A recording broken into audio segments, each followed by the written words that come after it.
조갑제 TV 시청자 여러분 안녕하십니까. 2021년 5월 16일 낮 12시 30분입니다. 5.16 군사혁명 60주년에 저음하여 제가 특별 강연 제2부를 시작하겠습니다.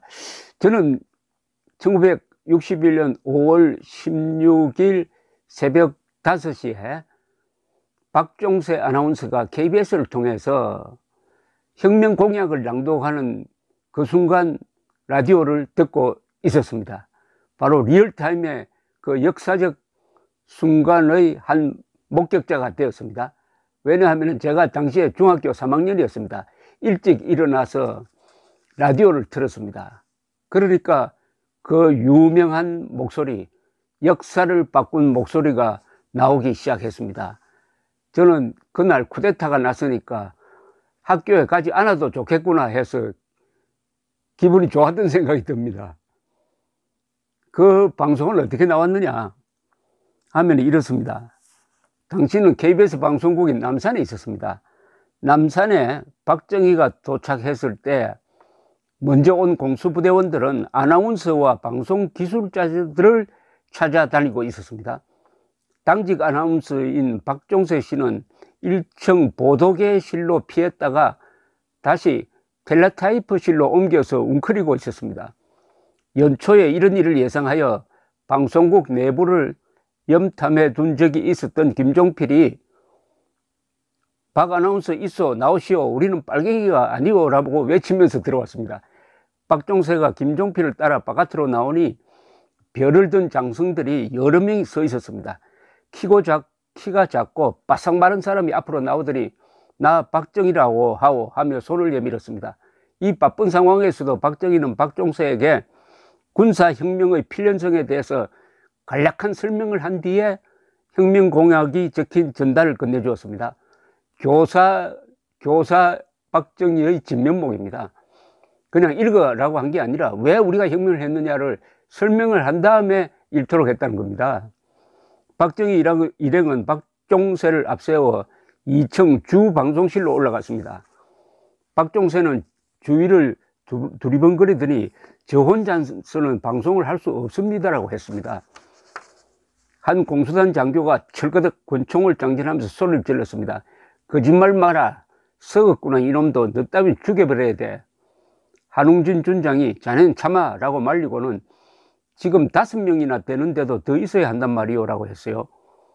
방송 기계를 다룰 줄 아는 엔지니어가 보이지 않는다는 것이었습니다. 그 순간 공수단원들에게 이끌려 기술 직원들이 나타났습니다. 이었고 주 조종실에 빨간불 파란불이 들어오기 시작했습니다. 한웅진은 형님 직접 방송하십시오 라고 권했습니다. 한웅진은 간밤 차중에서 방송이라도 하고 죽읍시다 라고 농담을 했던 일이 생각났다고 합니다. 박정희는 예의 그 개면적인 쑥스러운 표정을 지으면서 가만히 있었습니다. 이었고 행진국이 울리고 박종세가 이렇게 시작했습니다. 바로 이 방송을 제가 60년 전에 들었다는 말씀입니다.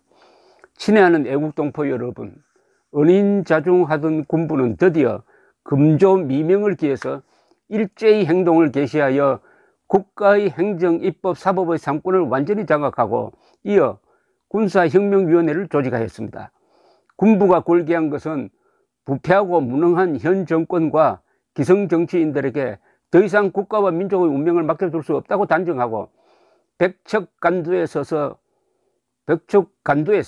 방황하는 조국의 위기를 극복하기 위한 것입니다. 군사혁명위원회는 첫째, 방공을 국시의 제1위로 삼고 지금까지 형식적이고 구호에만 그친 방공체제를 재정비 강화할 것입니다. 둘째, 유엔 헌장을 준수하고 국제협약을 충실히 이행할 것이며 미국을 위시한 자유우방과 유대를 더욱 공고히 할 것입니다. 셋째, 이 나라 사회의 모든 부패와 구악을 일소하고 퇴폐한 국민도의와 민족정기를 다시 바로잡기 위하여 청신한 기풍을 진작할 것입니다. 넷째, 절망과 기하선상에서 허덕이는 민생고를 시급히 해결하고 국가 자주경제 재건에 총력을 경주할 것입니다. 다섯째, 민족적 수권인 국토통일을 위하여 공산주의와 대결할 수 있는 실력의 배경에 전력을 집중할 것입니다. 여섯째, 여섯째, 이와 같은 우리의 과업이 성취되면 참신하고도 양심적인 정치인들에게 언제든지 정권을 이양하고 우리들 본연의 임무에 복귀할 준비를 갖추겠습니다. 애국동포 여러분, 여러분은 본 군사혁명위원회를 전폭적으로 신뢰하여 동요 없이 각인의 직장과 생업을 평상과 다름없이 유지하시기 바랍니다. 우리들의 조국은 이 순간부터 우리들의 희망에 의한 새롭고 힘찬 역사가 창조되어 가고 있습니다. 우리들의 조국은 우리들의 단결과 인내와 용기와 전진을 요구하고 있습니다. 대한민국 만세, 골기군 만세, 군사혁명위원회 의장, 육군중장 장도영, 당시 장도영 육군참모총장 명의의 발표문이었습니다. 아직 이때는 장도영 육군참모총장이 혁명에 적극적으로 가담하기 전이었습니다. 이 대한민국 사람들이 달달 외우게 되는 이 혁명 공약은 김종필이 초안을 잡고 박정희가 교회를 본 겁니다. 이 문장엔 한 시대의 대명제 또는 유행어가 될 단어들이 들어 있었습니다. 구악, 기성정치인, 청신한 기풍, 기하선상, 참신한 등등. 이 혁명 공약문은 정치인들이 즐겨 쓰는 관념적인 용어가 적은 대신에 아주 구체적이고 실용적인 표현들이 많습니다. 언어가 사상을 표현하고 사상의 시대를 만들어 간다면 이 혁명 공약문은 실사구시, 즉 현실과 사실에서 논리와 가치를 추구하는 것을 행동 윤리로 삼고 있는 새로운 국가지도층의 등장을 알리는 것이기도 했습니다. 박종세 아나운서는 이 방송문을 되풀이해서 읽었습니다. 꼿꼿이 서서 방송 장면을 바라보고 있던 박정희는 부하들이 각각 한 번만 꼭 직접 방송을 하십시오 라고 권해도 말없이 고개를 가로저었습니다. 박정희 대통령은 좀 부끄러움을 타는 사람이었습니다. 이석재 중령은 옆에 있다가 혁명방송이 나간 뒤에 비로소 안도감과 함께 허탈해지는 것을 느꼈다고 합니다. 아무 사무실이나 문을 열고 들어가 소파에 앉았습니다. 맞은편 여직원에게 물 한 잔 주시오라고 했습니다. 여직원이 끙끙대면서 저 다리가 움직이질 않아요 라고 했습니다. 공포감 때문에 소위 말하자면 허리가 빠진 거죠. 자, 이렇게 해서 새로운 시대가 시작되었는데 이 혁명 공약은 그 뒤에 학교에서 군에서 한국인의 학생 어른 불문하고 다 외우는 글이 되었습니다. 그리고 대부분이 실천이 되었습니다. 다만 군대에 복귀하겠다는 것은 실천되지 않았습니다. 역사를 움직인 문수죠. 5.16 혁명공약 한번 여러분들 구글에 들어가서 참고로 해서 한번 읽어보시기 바랍니다. 예언적인 문서입니다. 거기서 세우고자 하는 나라가 그대로 실천이 되었습니다. 그런 점에서 박정희야말로 무장한 예언가입니다. 예언가는 보통 무장을 하지 않습니다. 그러나 박정희는 권력을 잡아봤기 때문에 권력으로 무장을 했으므로 자신의 예언을 실천할 수 있었던 것입니다. 그래서 저는 박정희를 근대화 혁명가라고 이야기합니다. 혁명가라는 것은 혁명적 생각을 갖고 있다는 이야기입니다. 그리고 혁명을 성공시킨 사람이에요. 혁명만 일으키고 성공시킬 수 없는 사람들이 많습니다. 그런 점에서 박정희는 레보루셔너리, 혁명가 플러스 비저너리는 큰 계획을 가지고 있는 사람이라는 뜻이죠. 그리고 CEO였습니다. 위대한 혁명가일 뿐만 아니라 위대한 교사이고 위대한 군인이고 그리고 위대한 CEO였다는 점에서 20세기의 가장 출중한 지도자입니다. 최악의 조건에서 최소한의 희생으로 최단기간 내에 최대의 업적을 남긴 분이죠. 이 박정희의 역사적 역할을 정리하면 이렇습니다. 그는 민주주의는 하나님이 아니라고 생각했던 사람입니다. 민주주의는 하나님이 아니다. 국가 발전을 위해서는 민주주의도 제한할 수 있다. 그러나 민주주의는 부정하지 않는다, 이런 겁니다. 실사구시의 정신으로 서구식 민주주의를 한국의 실정에 맞게 바꾸어서 서야 한다고 생각한 겁니다. 이런 점에서 박정희는 자주적 지도자였습니다. 그러면서 개방적이었습니다. 그 다음에 민주주의를 외치는 정치인, 언론인, 학자, 학생들의 정체는 위선적 명분론에서 헤어나지 못한 봉건적 잔재이고 무능한 수구 세력이라는 생각을 갖고 있었습니다. 굉장히 자신감을 갖고 있었습니다. 역사적 해석에서 자신이 바로 진짜 진보다, 자신을 반대하는 세력은 수구 반동 세력이다라는 생각을 갖고 있었습니다.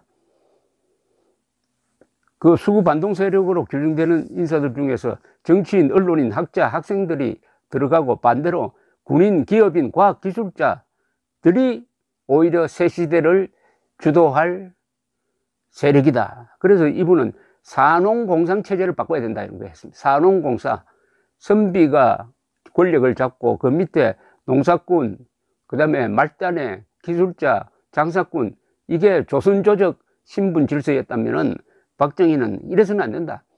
장사하는 사람이 제일 위에 가야 된다. 그 다음에 기업인, 그 다음에 농민, 마지막에 말 많은 사자, 지식인들. 그래서 상공농사로 뒤집어야 한다는 생각을 갖고 있었습니다. 이게 혁명적 가치관이겠죠. 그리고 박정희는 자조정신, 자립경제, 자주국방의 3단계를 국가 대전략의 기본으로 삼고 마지막에 자유통일을 지향을 했습니다. 4자 전략이죠. 자조정신, 스스로를 도와야 한다. 자립경제를 세워야 자주국방력 건설을 할 수 있다. 자주국방력이 있어야 자유통일할 수 있다는 전략이고, 이것을 한 번도 수정하지 않고 이 대전략을 18년 동안 밀어붙였습니다. 그리고 박정희는 시간이 없다고 생각했습니다. 선진국으로 가는 막차를 놓쳐서는 안 된다는 강박관념이 있었습니다. 그러니까 모든 것을 시간 단축에 초점을 맞췄습니다. 국력의 조직화로 능률을 극대화하여 시간 단축을 하고 선진국으로 가는 마지막 버스를 타기 위해서는 일시적으로 국민의 다른 욕구나 자유를 제한해야 한다.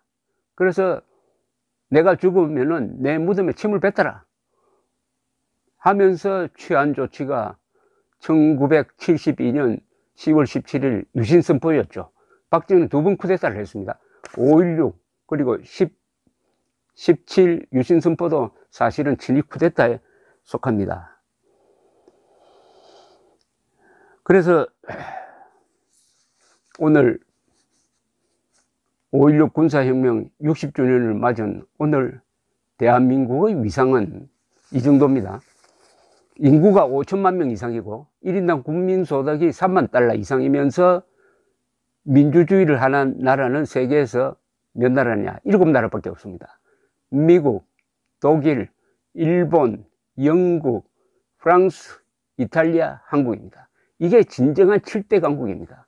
한국은 G7에 들어가야 됩니다. 그런데 박정희를, 이승만을 독재자로 욕을 하면 되겠습니까? 이승만, 박정희를 독재자로 욕하는 순간 우리 젊은이들은 위대해질 수 있는